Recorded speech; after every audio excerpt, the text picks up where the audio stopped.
Today's date is Thursday, May 6th, 2021. My guest today is none other than Ryan Kinney, three-time guest, Mr. Kinney, I believe. So welcome back to the podcast. This is going to be a kind of a debrief on the recent trip to Florida and just kind of see what Ryan has been up to. And we were just talking about how you're mildly disappointed that the next newest episode is going to be you. Yeah, I mean, I'm definitely excited that there's going to be a new episode out, but kind of a little bummed that I'll have already listened to it or at least have lived through it. That's pretty funny. So let's see here. Let's knock out a little sponsorship. Ryan, you said you're going to give me some help out with this one. So as we all know, the Aquarist podcast is sponsored by none other than the Aquarium Co-Op. Ryan, what is like one or two products that you really enjoy from Aquarium Co-op or you think is cool or that you'd like to give a little plug to? Yeah, something I've used recently is the egg tumbler. There's this egg tumbler.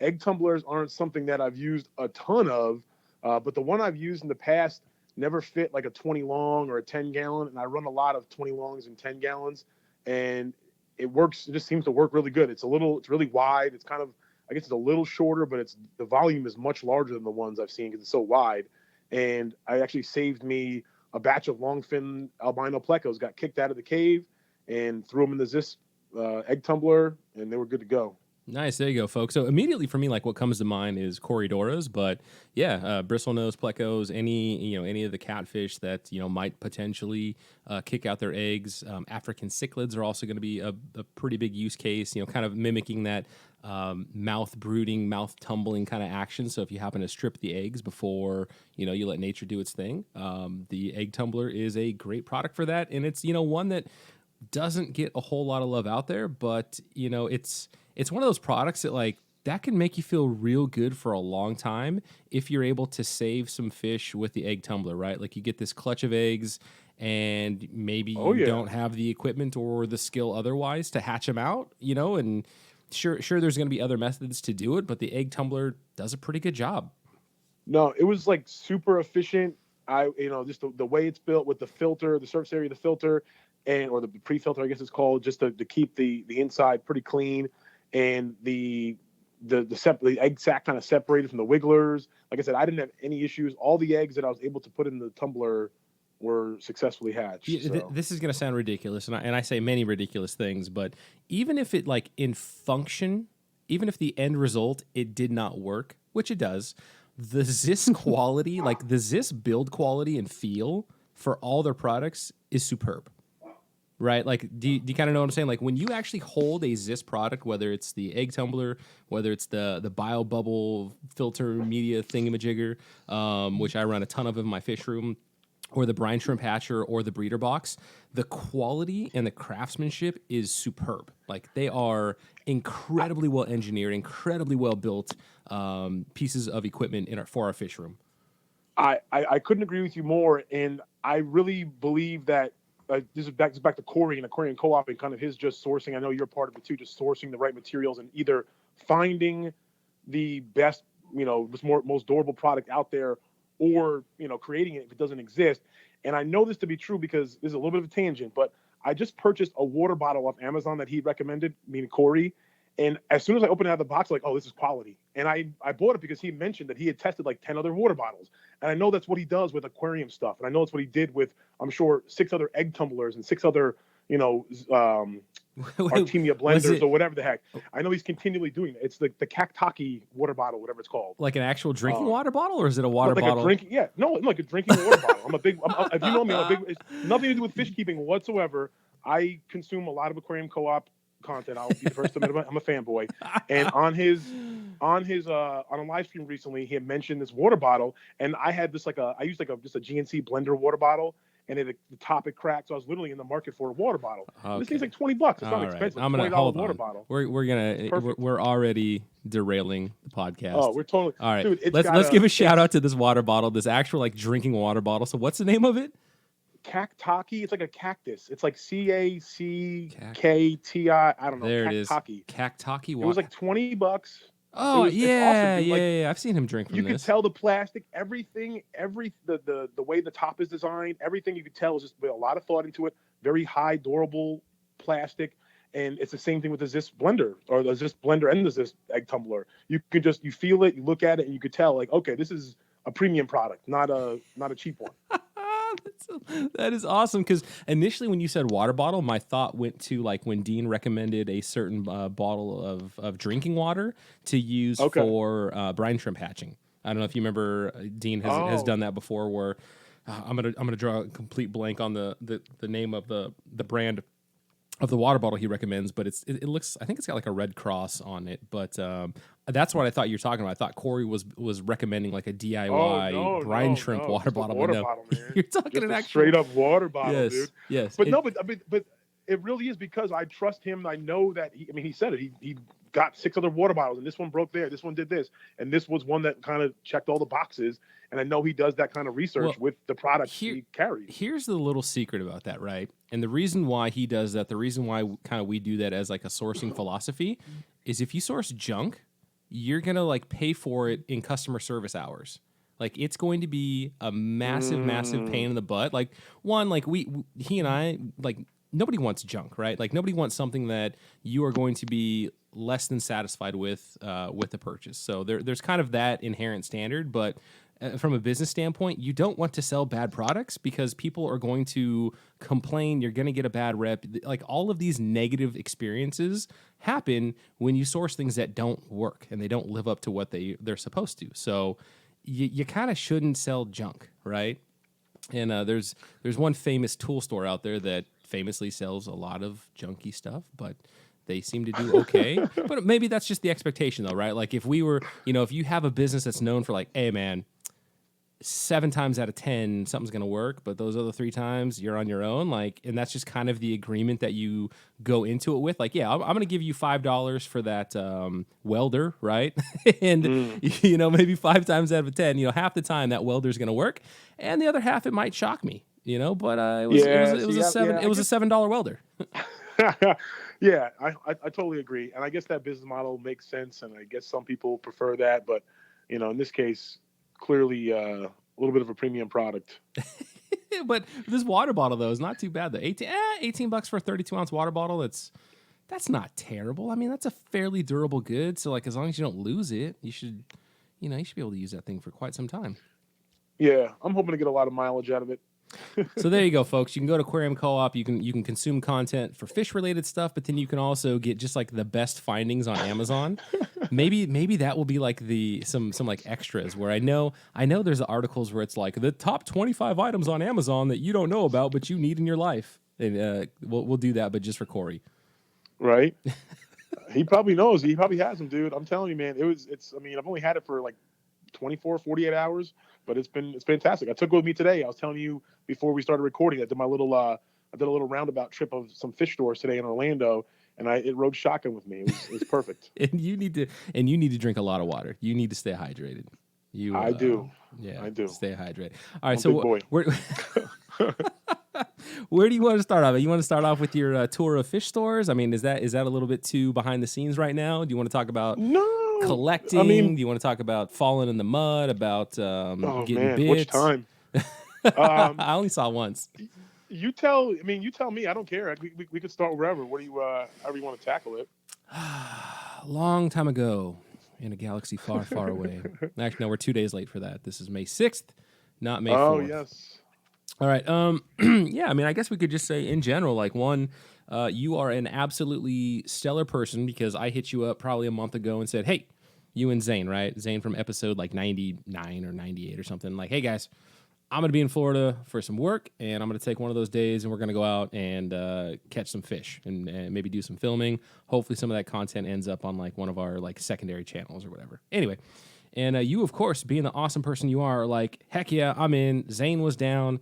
And then when I said the dates, it came down to Zane is a young man in school, and so he's got finals. And he's like, I can't make it. I'm like, dude, your finals aren't that important. Come on, let's go catch some fish. I don't want to get eaten by an alligator. But alas, he was a good scholar, and he took his finals, and I'm sure he passed with flying colors because that dude is super smart. But nonetheless, though, Ryan, you came up, you stood up and said, hey, man, I got you. Just let me know when you're in. And sure enough, we carved out a day, and we basically spent like almost at least half the day, if not a little bit more together, just hitting up multiple spots and doing a little mini fish room tour and just having a great time. Yeah, it was fun, man. I appreciate you coming down, and I appreciate you trusting me to take you out. I definitely wanted to get out because most of the spots we went to were pretty safe. I mean, they're all relatively safe, but the last spot, I guess we'll talk about eventually. The last spot was a spot I had only been to once, and it was definitely a little more off the beaten path that I had been used to. And it was a spot that Zane had showed me. So even when I was there, I wasn't the most confident person. Like I'd been there a million times, like some of the other spots. But hey, we survived. We're good. The last spot is if we were gonna get eaten by something, it was for sure in the last spot. But yeah. yeah. So first off, this experience, so the last time you and I, kind of hung out in person or did any collecting was 2 years ago now, when Corey and I were there. And that was 2019. And that was my first actual like tropical fish collecting whatsoever. And it was with you as our guide. And this time though, not that the company was any better or worse, but the equipment. Instead of having butterfly nets and a 2-inch bait scoop handle, we actually had proper Jonas the Perfect dip net. So that instantly helps. Yeah, it is night and day for sure. No, wait. So when we went collecting in 2019, you hadn't been to Peru yet? No. Oh, okay. So yeah, okay. So, and you went to Peru, and then obviously the place we went to was not like Peru, but it was like the closest thing where you're actually kind of walking in a river and there's some mud. But yeah, the Jonas dip net definitely night and day. And I thank Corey for that too. He had sent them out to me previous to his trip, because in 2019 you both were kind of here in town. And then he had made a secondary trip out by himself, and he had sent those Jonas dip nets previous to that. And I've utilized them ever since then. And they're recommend, they're expensive. If you're listening and people ask me all the time what the best one is, and it is Jonas dip net. I think it's like jonasaquarium.com. If you Google it, you'll find it. But they're like $70-$80, but in my opinion, worth every penny. Yeah, and that's what we took down with us to Peru, and I think we brought ours back, but they have older nets on the boat, but some of them kind of have holes in them, like not like the standard hole that comes in the mesh, like actual tears. Which yours you've kept in very, very good shape. So I think Corey would actually probably really appreciate that you've kept those nets in such great condition. But yeah, having it. When you go somewhere to collect fish, right, and like you fly somewhere and you plan a trip and an event around, doing this, you kind of want to have like the best equipment, and you don't really want to have an excuse of, well, if I only had better equipment, maybe I would have caught more fish. Because like legitimately, the butterfly net versus like the Jonas net, or even probably something else that's like even comparable, those nets are just so awesome. And like, and if you can't reach the fish, if you can't get the fish in the net, if it's not going to give you the proper amount of like speed through the water, and you're giving the fish too much time to get away, and it's not durable, like all these elements, it's just we're hitting up sponsorships for Jonas, we're hitting up sponsorships for this water bottle. Aquarium Co-op was kind of like an afterthought as far as the episode sponsorship. Hashtag free plugs for everybody. for everybody. Yeah, good times. But there it is. There's the first one. Oh, should we just stop right now and address this? Do we have to explain this now? Well, apparently everybody, I say good times to like fill dead space. So that's where I just like subconsciously, when Randy's feeling vulnerable and I need to like make noise, I say the word good times. Or, I don't think always. I think people. But that was legitimately good times, though. That was legitimately a good time. I agree, because there has to be some context. I think the whole good times thing, there needs to be some context, and it depends on the what's the word, like how it's pronounced. Like there's definitely some true good times, and other times where it's like crickets. Oh, good times. Oh, so there's like certain inflections that I'll take, like that's the word, inflections. Yeah, I think not just you though. In general, I could be wrong. Leave a comment. This is a YouTube video, right? So leave a comment below. If you, I think that's a common thing that over the years people are like, oh, good times, as like this ain't really good times, bro. But obviously you can use it when it is good times too. It's all about the context. I'm sure the listeners know. I'm sure there's been a couple times where there's been some dead space and good times, but there's been plenty of true good times as well on the podcast. If I was good at this job, I would edit such that there was no space. And now knowing that apparently I say good times as a crutch, I would edit out every single good times. except for maybe like one choice good times. But I'm probably blowing it way out of proportion. But I love how you don't edit stuff out. I think on our first podcast, that's called I'm lazy. No, that's just called I'm lazy. Well, listen, it's you're lazy, but you get that effect of being raw as well. Oh goodness, yes. But yeah, it felt like it almost kind of felt like an intervention at first because we didn't even leave your house in the morning before you brought that up. And it was almost like something was on your chest, like I had offended you somehow, or there was a slight, and you're like, "Hey, before we go, we have to talk about something." And I'm like, "Oh, I forgot what how did you're right. It's like, what did I do? Early. Like, I don't know what happened."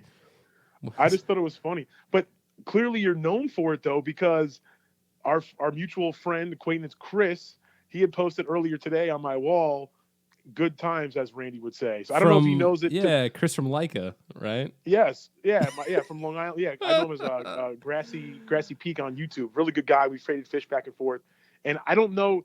You may just be known for it as just like it's a good thing to say. Maybe he doesn't think of it as like this filling in the blank space. That could be all in my crazy head, but I just thought it was funny. The good times meter. Oh man! If you say good times like 4+ times on a podcast, then it might not have been the best one.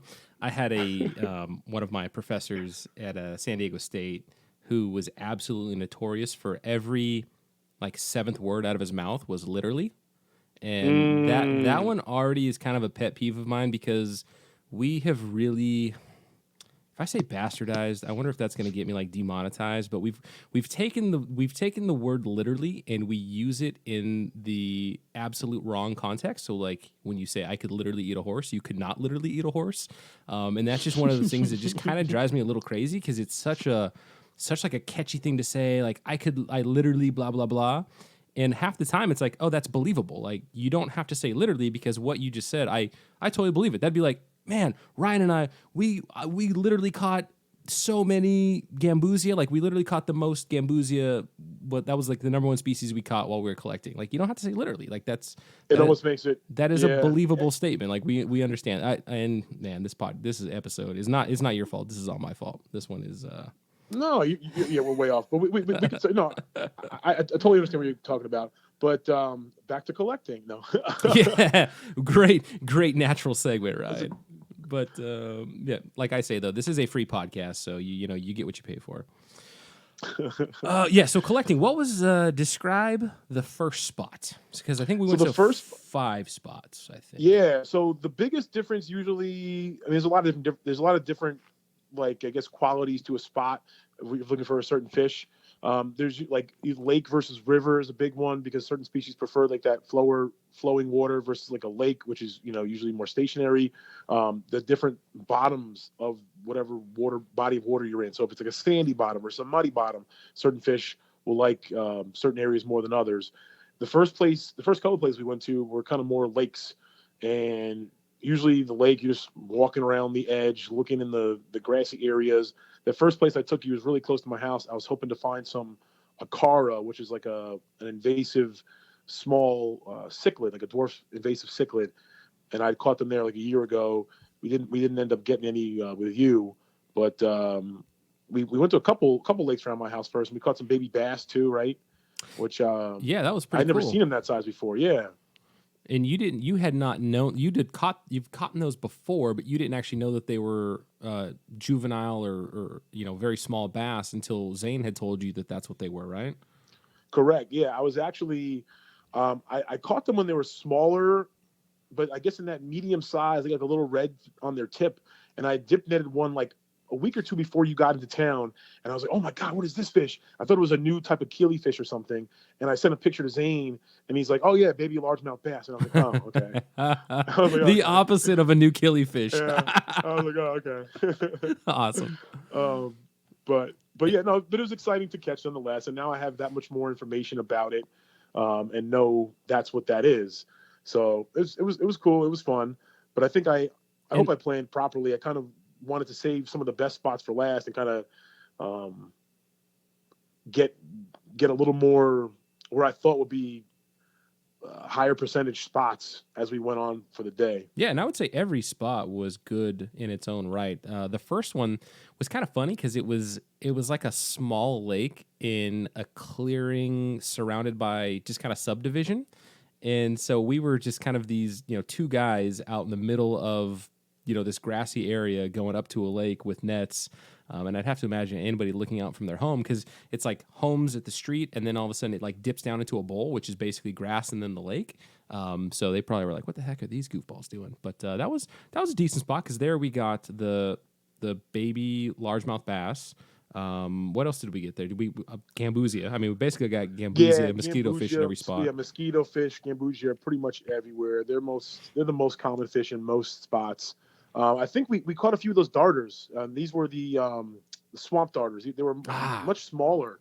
That's another thing I've been learning, and this takes years because, I mean, you could look it up in a book, I guess, but over the last couple of years, now that I've been collecting and going at different times of the year, I've noticed, okay, like there's tiny little flagfish this time of year. Oh, okay, there's bigger ones this time of year, not as many. So I'm learning like the breeding cycle and when this fish breeds, and clearly the darters at this time of year, were fairly young, so that would lead me to believe that they had been breeding fairly recently, which I guess not a surprise in the springtime, but just something else that's like, okay, that's the first time I've seen that, even though I've been collecting for a couple of years. First time I've been able to like pinpoint, okay, a lot of small tiny darters in the month of April, and that's actually one that you're kind of interested in, right? Yeah, that's one I don't find a ton of. None of these fish, I'll make clear that none of these fish that are like these little non-game fish they're called in Florida, they're not endangered. They're plentiful everywhere. They may not be on a roadside creek in every roadside creek, but they're throughout Florida in their natural habitats. There's thousands of them. They're not even regulated in terms of you need to have a license, but there's not a limit, so to speak, because they're not worried about them to that extent. That being said, there are definitely fish that I come across a lot more frequently than others. And the swamp darter is something that, although it's maybe not a rare fish, so to say, in the wild, it's not something that I come across all the time and have been able to kind of like find with any regularity, so to speak. Like I can't go and like just collect darters whenever I want to. It's kind of been hit or miss here and there. There's some spots I know that they're usually there sometimes, or I can kind of find them. But that's cool though. I mean, when a fish is that prevalent, there's something mystique about the fish that's a little more rare, So yeah, cool. And so yeah, maybe when I'm back there in the future, if you haven't figured it out where they all are, or even if you do, if you're still interested, I'd be happy to try to find some more swamp darters with you. Yeah, man, that'd be fun. That's kind of like the pygmy sunfish. Not jumping ahead too much, but the pygmy sunfish, which I'm sure the listeners will know that it's a fish a lot of people kind of. Oh my God, a little tiny fish that's so blue and packs his punch and it's so tiny. And I think in the last year, a lot of people have been aware of it. And it was kind of this like search for this elusive fish. I've known about it for 2 or 3 years, and I've been collecting for 2 or 3 years, had never found one. About a year ago, my buddy and I finally came across one. He dip netted one, and it was still like, oh my God, we caught one. We caught one. It's a male. We haven't seen any others. And it was awesome. It was kind of like every time we went out looking for a new spot, you maybe could find it, maybe won't find it. And now I know a spot where I can collect them regularly, and that's fun, but it's also like another chapter. Now I'm looking for other species and other things that are like that next, code to crack, or how can I find it? That the pygmy sunfish, now that I found it regularly, I haven't really collected it much. We collected a few to send back to you. Spoiler alert. But I haven't collected many because I'm trying to breed them. I have a couple now. So now it's like, okay, I'm going to try to crack the breeding code and then try to move on to try to see if I can collect something else and find where that is at more regularly. Have you done any collecting outside of the greater Orlando area? Not really. I mean, I've within a couple hours of Orlando, but I haven't really gone so super far south. And that would probably be within the state. There's 2 spots, South Florida, because some just cool invasive, so to speak. If you go really south, there's a guy with a small YouTube channel that does a lot of brackish water collecting. So I want to kind of link up with him and do some brackish water collecting down by the Keys, maybe. And then also up north in the panhandle of Florida, there's another type of pygmy sunfish called the Gilberti pygmy sunfish. And it's just another type of, just like the Evergladii and the Okefenokee. But I think that'd be worth a trip up to the panhandle because that's its native habitat is up there. Yeah, very cool. And that's something like that I really appreciate about Florida is just all the wildlife that is out there. And granted, I know there's a good portion that is going to be invasive, but you know, just you can drive. I mean, virtually anywhere. Let's just take Orlando for instance. You're driving around Orlando. There's bodies of water pretty much everywhere. There's roadside creeks pretty much everywhere. And if you just have a dip net, or even if you're not even going to dip net, if you just go down to the creek, you will see the fish in the water. You will see the gambusia. You will see the sailfin mollies. You will see all these different fish doing their thing. You'll see tadpoles. It was like tadpole season, man. They were maybe there it's a year round, but man, there was that one spot where there was just like the tadpole highway of thousands of tadpoles in this, you know, relatively small little creek, right? And it's, you know, big deal. They're frogs, but it's still cool. Like that's still really, really cool to see. Yeah, I mean, I think it always brings me back to my childhood. Like, I think all of this stuff, the fish keeping hobby in general, but especially getting out and collecting. I don't know if I touched upon it on the first episode. Maybe we were talking about like my early days and breeding guinea pigs and whatever. But as a kid, I remember just getting out. There's a little stream behind my house and exploring. And when I'm out there, it's kind of definitely a part of me is like back there, just geeking out, looking at natures, checking out little things, you know, bugs, spiders, maybe getting bit by an ant or whatever bit you. But, you know, just getting in touch with nature. It's fun. It's cool. And there's always something to learn. Yeah, it really is. I mean, you hear people that let's say you're like in the boomer generation or older. The idea of, oh yeah, as a kid, I was always out there in the creek with tadpoles and crawdads and all sorts of other things. But I get the sense that the you know millennials and the younger generations that there's going to be this gap where you know there's not a lot of just like the kids going off smashing by themselves and you know collecting fish or just kind of getting into trouble in creeks and whatnot. And seems kind of sad, but hopefully that's just a false generalization and that there's actually a ton of kids that are still going out there exploring and, you know. I hope you're right. I think so because I remember when I was growing up, like my generation, I'm 35. I was born 86. So I growing up, I still played stickball on the street with my friends and stuff like that. I mean, I was a gamer, don't get me wrong. I played a lot of video games, but I was still out there, you know, stickball on the street. But I remember even my parents' generation would always say, oh, yeah, we were the last generation to do that. And now my generation, like I see myself saying, oh, yeah, I was the last generation to play stickball on the street. And oh, now everybody's gaming. So I hope that's just kind of like a over-inflated blah, blah, blah. And actually, there are plenty of kids still out there in the mud playing with bugs and whatever. Yeah, for sure. Okay, so let's move on to spot number 2. So this was by the lake, kind of like the downtown city center almost, right? Oh, yeah. No, well, that was kind of where we found a lot of the bass. So we kind of blended spot number 1 and 2 together by my house. Oh, did we find bass at number 2? Because number two had the smoking guy that was giving us the crazy stink eye. That was spot number 2. Yes, we found bass there. Yeah, I think we found a lot of bass there. But yeah, I forgot that guy was very, very intrigued, very interested, and I think he wanted to help, but I don't know how. I don't know. He didn't really know how to help her because he didn't really know what we were doing. Did we get any other species at number 2? Because that was the much bigger lake, like a more proper lake. I don't think we kept anything from there. No, we didn't start keeping things until we actually drove a little bit and. We started getting some of the least keely fish and some of the like the bluefin keely fish, and that was a spot kind of by that bridge. Where there's a little bit of trash in the water next to that construction place. Yep, but number 2 though, I don't think there was any other species though. Maybe gambusia. No, it was just the bass. Just the bass. We might have caught some darters there, but it was just the bass primarily. I took us there before because I came across a siren there and some other funky stuff. That's right. I think we might have caught 1 or 2 sailfin mollies there, but there wasn't as much volume of fish as there was in like spot number 3 and 4. Is it much more volume of fish? Is it a greater siren or a least siren? What's the? I'm not really sure. It was a baby, so I don't really know what the difference. I'm not sure which it was. But they're kind of like a almost like an axolotl.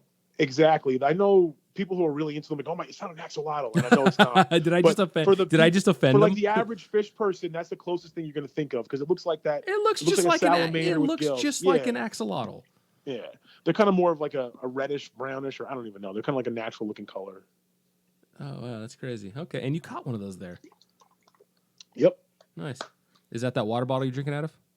You heard that? Yes, it is. That's a Kentucky. I hear everything. That is the Yeah, Kentucky. Yeah. All right, and then spot number 3, like a straight up roadside ditch was spot number 3, and spot number 3 Yes. was alive with fish. Yeah, spot one, number 3 is one of my favorite spots. And just to kind of fill people in terms of the water level. So water level is huge when we're talking about collecting.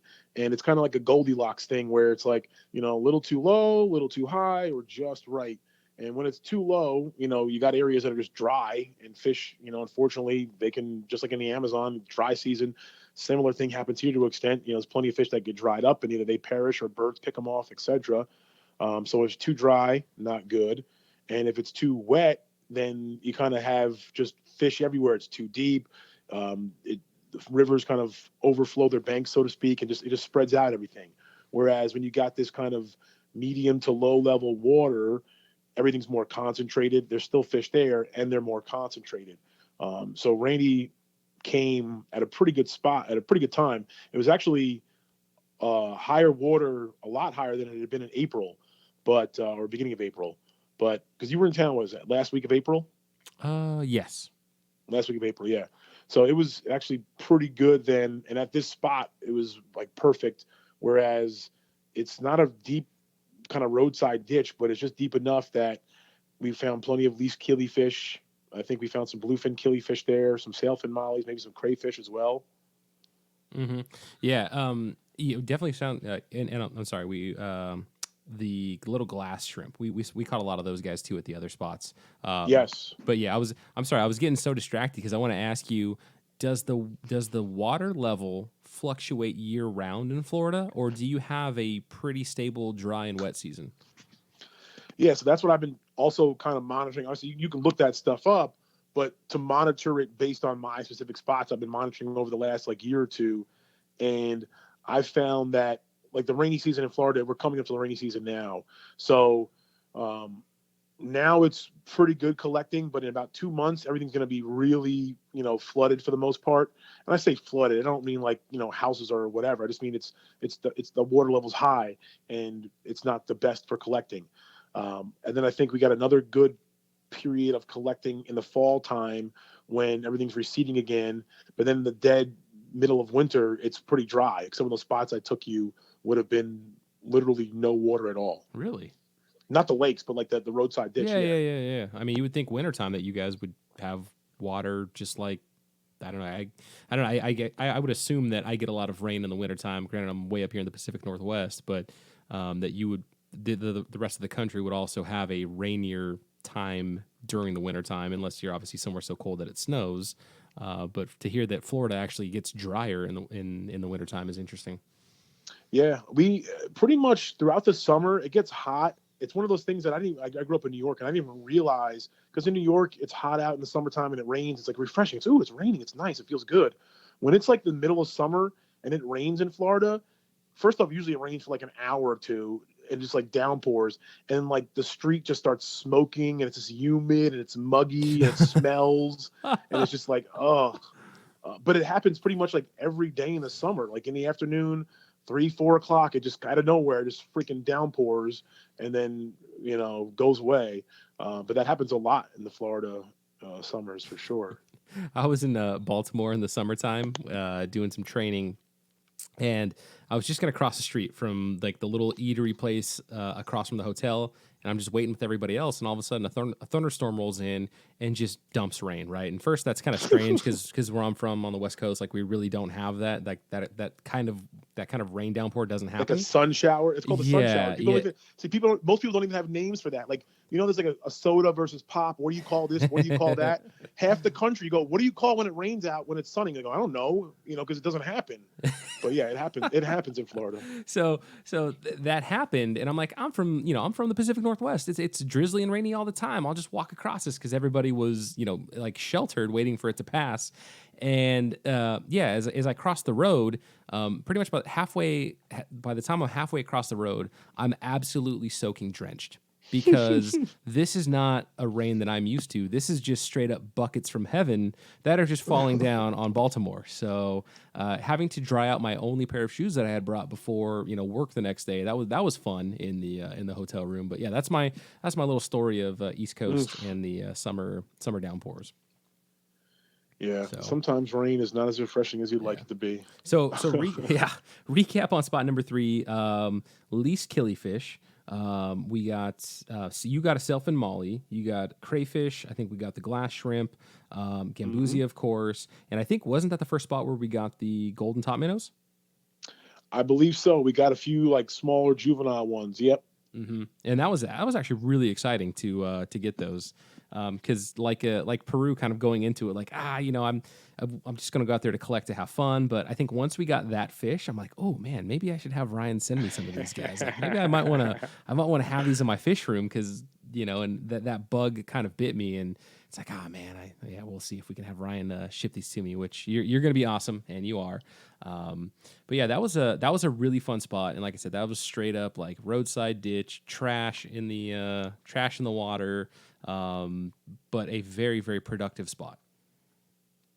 Yeah, it's always interesting because some of these spots are like literally like so close to civilization, so to speak, and unfortunately, you do run into the trash and try to pick it up as much as you can. And I never know what people would think, like if they'd be, surprised that it's like, oh my god, it's just right there, or it's like, oh, it's just right there on the side of the road, like that's where you find the fish. But yeah, sometimes it is literally just right there. Yeah, I would not have believed it until that first time collecting in Florida, where if you're even remotely interested in aquariums or in native fish or in catching your own aquarium fish, like Florida is just such, and I know other parts of the South too that have these smaller cool natives, or even the Midwest with the darters that they have. But yeah, just going out there in the water with the dip net, and it's not like this mythical stream or something. It's not like there's one body of water like, oh, you have to go to this absolutely pristine stream that is hidden in the woods in Florida somewhere. It is any creek. It's like any little body of water pretty much is going to have fish in it there. Yep. And it may just be gambusia. A lot of times it's just gambusia and whatever. But it's fun though. Like it may be just gambusia and tadpoles. It may be some cool, killifish that I've never even seen yet. It depends. I mean, you just could be on the roadside ditch. There was a gentleman a year or two ago that was coming like was on a little trip down from like South Carolina. And he stopped at a panhandle on a roadside ditch and boom, pygmy sunfish. Like it's like, oh, okay, just right there. That's where they were. So But yeah, so yeah, go ahead. so spot number 4 on the note of Gambusia. There'll be a tie in there, but spot number 4 was the little roadside ditch, but the pool where there was a ton of Gambusia, right? And that's where was that spot number 4?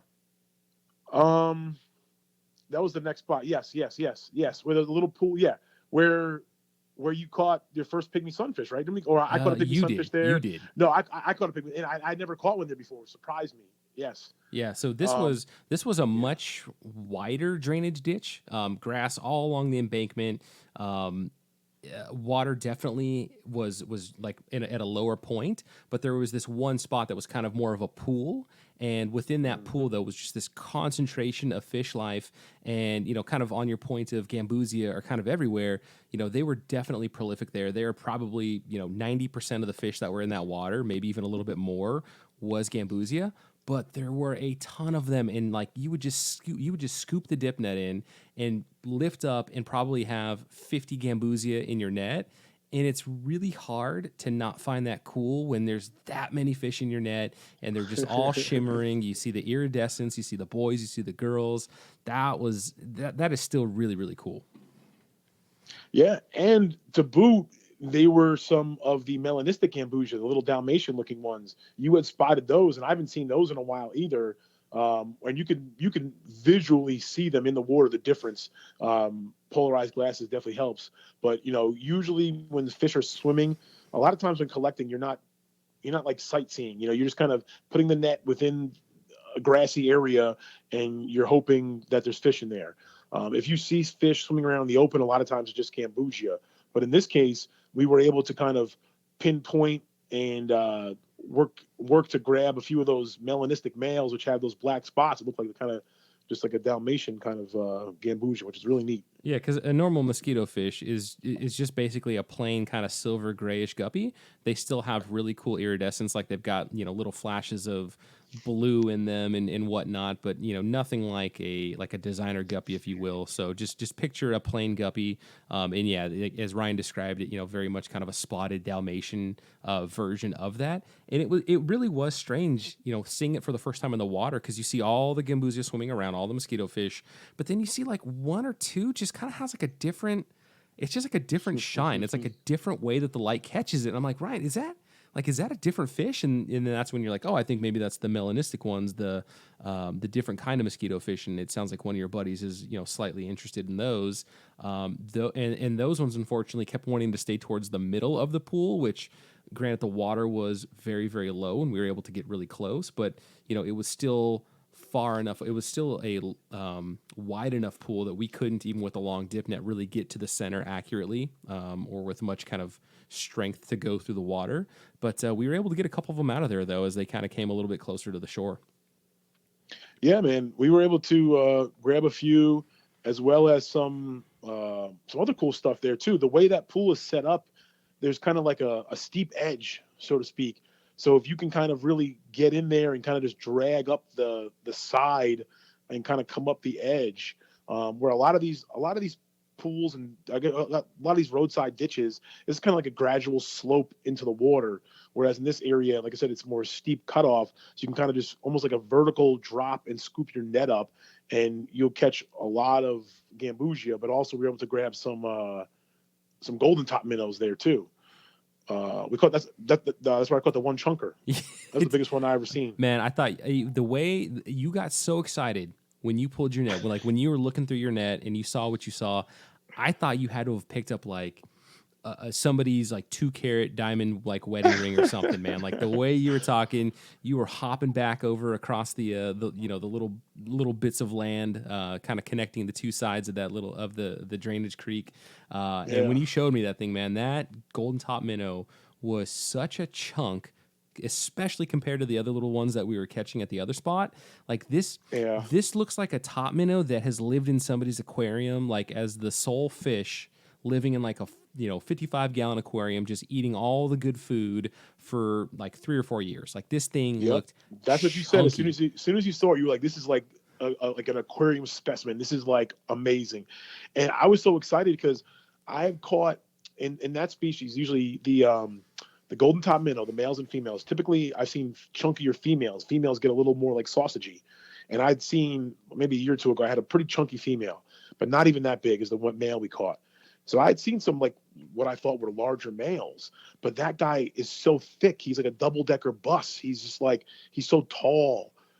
So yeah, dude, it was cool because I don't have those moments that often where it's like to see a golden top minnow. Sure, I've seen them before, but I've never seen one like that at all. So it was just like, it was super cool. Like I was not expecting to find that there either. So it was just, it was pretty neat. Yeah, because I mean, melanistic gambusia and fat golden top minnow, and then you getting the first pygmy sunfish of the trip. Well, that was a pretty good spot on top of just seeing all the different gambusia that were there.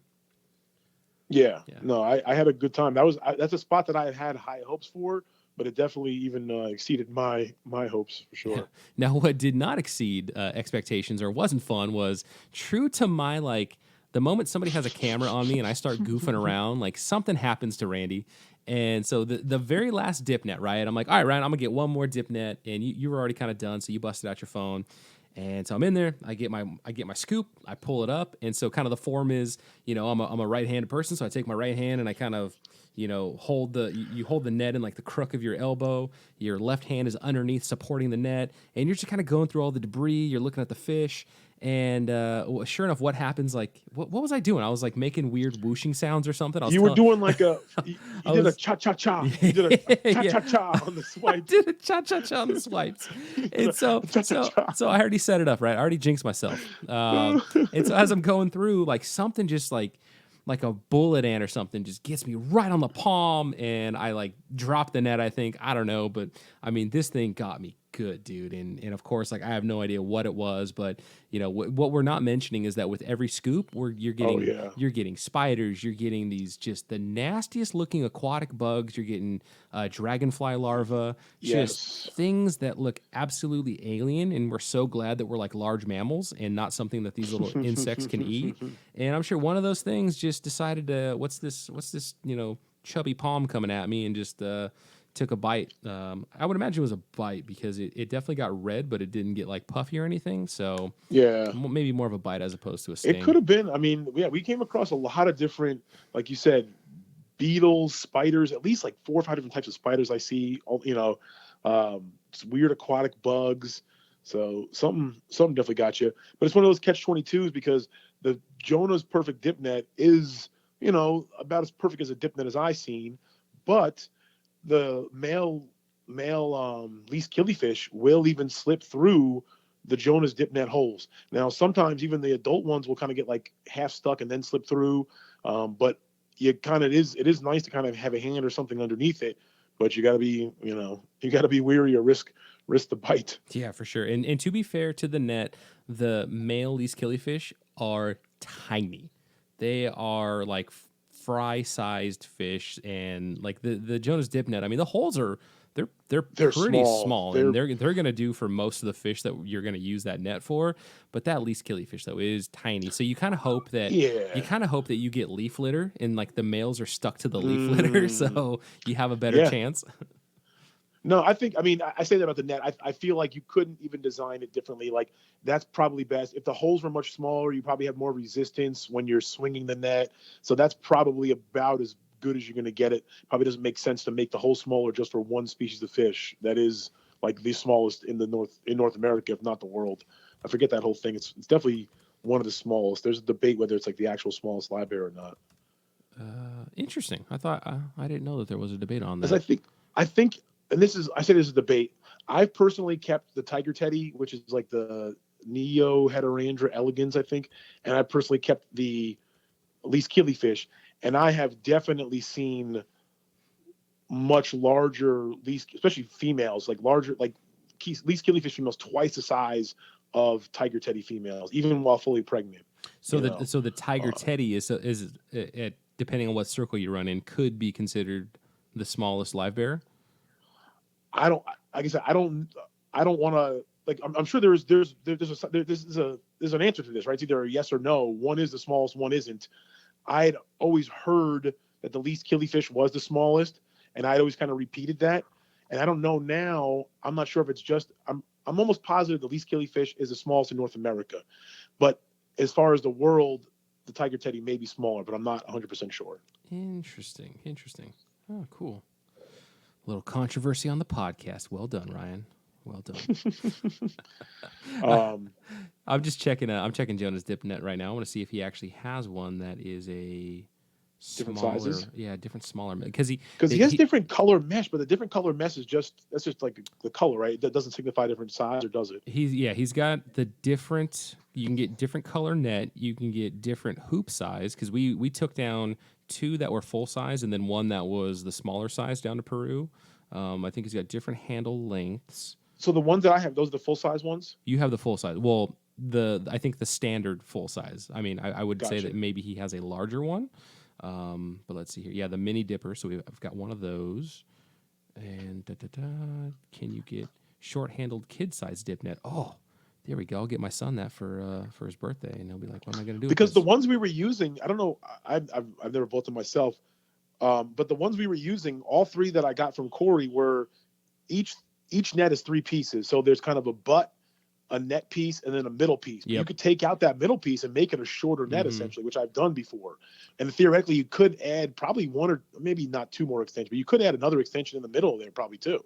Yeah, so he has a mesh net for that, a micro mesh bug netting. So he does have a finer one, and that would actually be interesting to try for least killy to see what that does going through the water. I mean, maybe that's like your real legit butterfly net. Yeah. All right, and so now we can move on to spot number 5, like the final spot of the trip, right? Yeah, this was the spot that Zane had showed me. This is the spot that I was definitely counting on to get us some pygmy sunfish, which it didn't fail.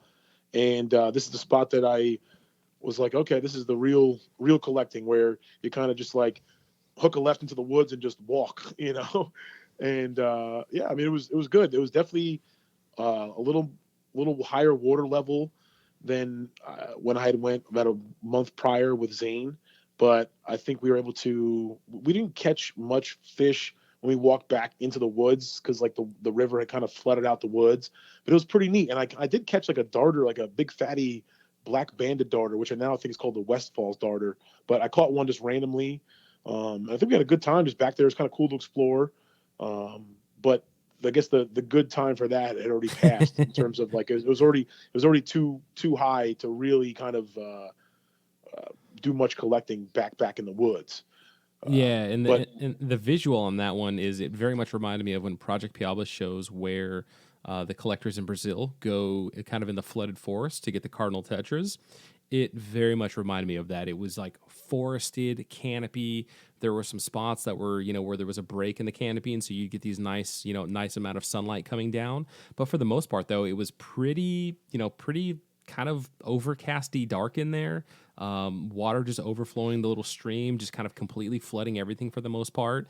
Really, really cool, but kind of in the moment, you're like, man, this is like perfect for snakes and like any other critter that's just gonna be hiding somewhere. And but no, it was pretty awesome. It was a cool spot, even though we actually didn't catch any fish. Well, you caught the one fish, but we really, as we went into the forest, there was really not that great of collecting to do in there. yeah, but like near the area before you go in, there's a little bit. The river, I guess, has a higher bank, so it's a little more collected in itself. And there's some area that we were able to kind of dip net along the banks of the river before it heads into the forest, and we're able to get you your first pygmy sunfish, which you caught it, and you're I mean, I think I got it on video, you being excited. But then when I saw the dang fish, I mean, you caught the specimen of all specimens, man. Like, it was like this gorgeous male, like, He was like, I think my exact fired words up. were, they don't all look like this, Randy. Like, this is quite the fish that catches your first one, man. Dude, it was awesome. that guy was fired up, man. He was absolutely fired up in color, just pitch black with those, that blue iridescence all over his body, just like chunky sized. And I can only imagine that he must have been like trying to impress some female, like to be that colored up. And then all of a sudden, here comes this goofball with a net swooping him up out of the water. But yeah, he was a really, really, really cool fish. So hopefully, I can get that guy in the fish room. And I think in total we collected more of the pygmy sunfish than what were actually sent to Robert and I, and or Bob was going to have his little colony.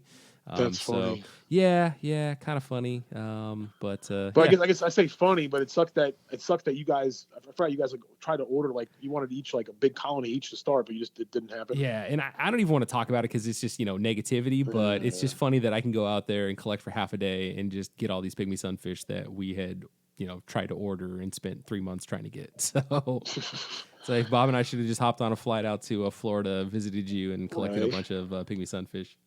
Well, you guys are always welcome, and like I said, the ones that the guy, I checked him out. I mean, he's doing good, man. He's still lit up as ever, swimming around in the tank. So he'll be in your fish room here, hopefully in a week or so. Ooh, that's kind of a good segue to plug wildfishtanks.com. But before we do that, let's talk about you and your bug experience. What happened with the fire ants, man? Like, I know we were looking for the fish that fell. So twice, okay. So, and we'll be completely honest, because we were 1 for 2, and that happens, but.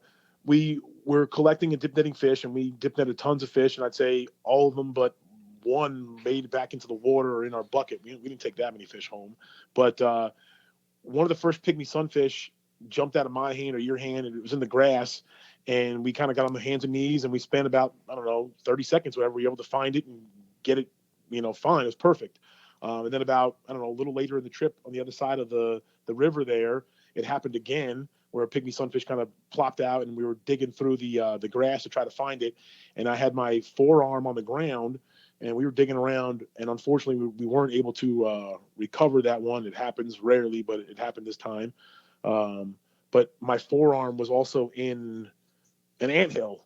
So at the time, I looked at the footage. At the time, I said to you, like, I just got a bite. I'm good, whatever. But the next day, my whole forearm was like lit up with like, 20, 30 bites. It's like, oh man.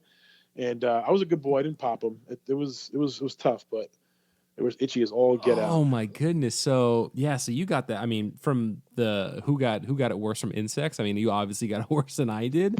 But so talk me through this. You're not supposed to pop the little the boils or blisters or I don't whatever. think so. I got a few friends that are nurses. That's what they tell me. Because like it's like a little clear liquid. I don't think you die from it, but I guess it's just an extra chance for it to get infected and leave a little scar or a mark or something. So Oh man, yeah, because it got you good because you posted that on your community page or your Instagram or something, yeah, and it looked you looked like kind of your forearm looked like a high school kid, kind of going through an acne breakout. It's like, oh man, Ryan, I feel terrible, dude.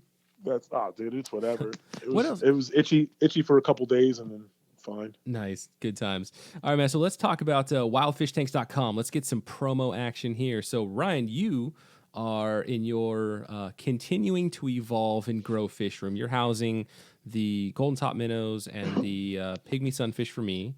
And then you're also going to try to source some shell dwellers, some multifasciatus Meeting for me with as them well. tomorrow. Meeting with them tomorrow. Yep. Oh, how Meeting with them exciting! tomorrow to get them for you. Yep. Oh, how So exciting, man! That's awesome. And I definitely need to take care of you on that one. So just let me know whatever that's going to cost. But yeah, wildfishtanks.com, man. How's business going? it's going good, man. It's going really well. I've been trying to slowly but surely offer some more products. I've got a lot of live bears, guppies, and some wild type live bears up there. Been working behind the scenes on a lot of different dwarf cichlids. From a business standpoint, I know I should focus on probably just all live bears or all dwarf cichlids or whatever. But I got the live bears going on. I got dwarf cichlids. Actually working with a few wild type betas that I should have available hopefully soon by the end of the year. And the bristlenose plecos, that's kind of like a bread and butter thing. Super reds and the calicos and the lemon blue eye. Got a lot of short fins and working on some long fin bristlenose plecos as well. And you and I both, we before we went out collecting, we talked about long fins and just our struggle with having the same, um, just the same success spawning those as you do with the short fins, right? And honestly, when I say like success spawning, like it's basically throw some caves in, feed them well, leave them alone, keep the water clean, and they kind of do their thing, right? Where the long fins, they don't follow that same formula as the short fins, and if they Right? or if they do, they just don't go at it nearly as vigorously, I guess, or as frequently as the short fins do. So I don't know. We kind of talked about it. We talked about different, cave theory in terms of the shape of the cave, the size of the caves, how the cave potentially interacts with their longer fins, and maybe there's some irritation there. Have you thought of anything else to try, or just like what's? No, I mean, we'd also talked about, like in my experience, the longer fins is on a higher frequency kicking the eggs. And that's why, to circle it back to the beginning, the Ziss Egg Tumbler, it was the long fin albino. I don't have a ton of experience with long fin plecos, but from what little experience I have, I mean, they seem to kick the eggs much more frequently. I very rarely have that issue with my short fins. And luckily I had the Ziss Egg Tumbler to stick those in there. But unfortunately, I haven't had a lot of repetition because they don't go as often. I've had one batch of longfin lemon blue eyes, and I've had one batch of longfin albinos. And usually once they get going, like the short fins, they keep going. But these guys, they went each female went once and hasn't gone since, and it's been 2-3 months. And usually my short fin females go every 5 weeks. Yeah, and that's what's strange because I was just going to ask you, like, hey, what's the temperature of your fish room versus my fish room? But then even with our own fish rooms, though, we still have short fins Fluctuation. that Oh, well short we have fins. our Yeah, own short like fins. micro fluctuations in our fish room, but we also have tanks with short fins and tanks with long fins. Unless you let's say all of your short fins are on the bottom row, which yeah, I don't even want to say that because I've got them on 3 levels. I have super red short fins on 3 levels, 3 different racks, and each level will have like a degree or 2 difference than the level below it, right? So the lower tank's gonna be cooler than the one on the top, and I've got short fins breeding at all 3 levels. So even within my own fish room with those 3 different temperature ranges, short fins breed, and they breed fairly often. Where again, the long fins like just not Tend doing it. not And I to. look in there and I see, yep, there's a boy, there's a boy, there's a girl, and it's they're 100% old enough because I've probably had at least 5 or 6 successful clutches all Okay. kicked out. But I haven't had a clutch of eggs. In probably like 6 months, maybe a little bit Wow. more. I But don't I mean, know. clearly they're old enough. If you had clutches before, same thing with Oh, me. Like they're definitely I old keep, enough. Yeah. yeah, like I keep most of my plecos in like pairs or trios and stuff like that. So like I'll know, okay, these exact two fish. Like there's only two fish in that tank, and they bred. You know, it's a long fin. They bred, and it's been 3 months, and they haven't bred again. That's weird because if it was short fins, the first time they breed, they're going to breed again in 5 weeks, and then in 5 weeks, and then in 5 weeks, and 3 years later, they're still breeding every 5 weeks, pretty much. You know, unless it gets too cold. Like that's the other thing is in my garage. I let the temperature fluctuate. So without even knowing it, me and you were doing lots of experiments because I've had long fins. I've had long fins this winter at 70 degrees, and I've had them this past summer at 84 degrees. You know, so and everything in between. And where you keep your fish room more consistent, right? Like you keep it around 80 or something like that all the whole time. I've actually I've loosened that up a little bit. I think right now it's at about 75, 76. I don't keep it as Okay. warm. I don't keep it as warm as I was. But even within the day, once all the LED lights kick on, I think if we start the day at, let's say, 74, it'll probably get up to about 78 by the time the lights are going to go off, and then it'll cool back down overnight depending on how cold it is outside. That's a decent little fluctuation then. Yeah, I think so. It seems to work for most of the fish. I will say though, I did put so I had one of the smaller slate rectangular condos, one of the pleco condos. So I put that in the longfin tank. So I'll share that with you if I have any success or whatnot. Like, oh man, Ryan, go get yourself some slate square condos, dude. That's the trick. That's the key. Because in their tank right now, I have the triangular rounded, the kind of rounded triangular one that we sell at Aquarium Co-op. I've got several of those in there. I have some like plecocave.com ones. I have the Amazon terracotta watering spikes. I've got a bunch of those in there.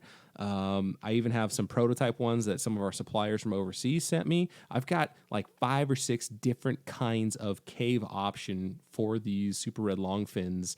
And actually the other day, I did see I had 2 of them in the same cave, and nothing happened. So I don't know. Maybe I need to warm up the tank. Yeah. Anybody, you got any ideas? Drop some comments. And I cannot imagine with the food that these guys eat, the variety of the high quality foods I give them, I cannot imagine it is for lack of nutrition. Conditioning thing. Yeah, I don't think so either. I mean, I do know that they grow slower for sure, but like you said, once they reach sexual maturity, unless it's something where it's like they grow slower, so even once they reach sexual maturity, the eggs grow slower within the females. But I mean, now I'm just like talking out my butt because I don't know science, whatever. But I don't think that they're scared. I don't. So what I'm getting at is ditherfish. Should I get some mosquito, or should I get some pencil fish, quarantine them up, make sure they're nice and healthy, and then introduce some equus pencil fish in there to have that extra dither effect to make them feel comfortable. But they have spawned numerous times without ditherfish in their aquarium. And actually, the tank that they're now in is exclusive to them, where before I had them with a massive colony of cherry shrimp, and I kind of thought, like, maybe the cherry shrimp are just kind of pissing them off. You know, a little cherry shrimp getting on you, pecking at you, and it's kind of, making you not in the mood. You know what I mean? And I'm like, all right. Even though I did have successful clutches, even though they kicked them out, I did have successful clutches from that setup, but I did know that I wanted to move them to their own single species tank. And yeah, since I've done that move, maybe I've had one clutch. Maybe I've had one clutch get kicked out, but it's nothing where it's like, it's nothing comparable to like the short fins when they get regular, yeah. Yeah, man. Yeah, usually the short fins, they once you pop, they don't stop. Yeah. But yeah, you'd think it should be the exact same fish because technically the longfin fish, it's not even like it's a hybrid. It's literally just selectively bred to be a little longer fin over generations, if I'm not mistaken. So it's literally the exact same fish. It's just selectively bred, but somewhere along the way, they just must have some type of different temperament or behavior, or maybe it's something going on inside. I don't know. Yeah, good times. Well, if there's an expert out there, drop some comments in the YouTube video of this episode, and Ryan and I will try it out, and then we'll share our successes with you at some future episode. Perfect. All right, Ryan. Well, where can people find you, my man? You can find me at wildfishtanks.com and wildfishtanks on YouTube, Instagram, as well as Facebook. Awesome. And we'll have links to those in the show notes. Ryan, man, this is, again, thank you for sacrificing even more of your time to talk with me today, kind of do a recap and relive the awesome day that we had last week. And really, really great. And I'm really looking forward to getting those fish in my fish room and, hopefully having some success and being able to share those pictures with you. And like, oh man, look at the golden top minnows are breeding, or, the pygmy sunfish Dude, that are is finally the best, breeding. man. Honestly, I would love that. That's one of the best things. Actually, I get emails every once in a while. Now they're, more frequently as I've been doing this longer, selling fish to people. I got someone message me the other day that the calico plecos that I sold them last year, they're breeding for them. And people, I got the guppies breeding. So it'd be really cool if you can get these golden tops breeding or the sunfish or the multis. That'd be awesome. Yeah, and for everybody, if you're interested in some guppies, the guppies that I saw in your fish room, man, you have got some great colonies going. You've got a lot of color. You've got several different varieties that are just ready. It looked like they are ready to move. So if somebody's looking for some guppies, head over to Wild Fish Tank's website. I'll have links in the show notes, and pick up some guppies from Ryan or any other fish that he's got available right now. Thank you, Randy. Appreciate it, man. Only 3 good times, and I only think one of them was like a hurried, got a quick change of direction. So, really? A really good episode. Yeah, there was 2 more. I don't want to bring it up. There's 2 more. Really? No way. No way. All right. Well, then I'm calling you out for saying literally. Literally. Oh, okay. You dropped You dropped a literally on me. So now we're not. We're gonna end this episode. We're gonna end this episode not friends. All right. That was awesome, dude. That's hilarious. Good times indeed, my man.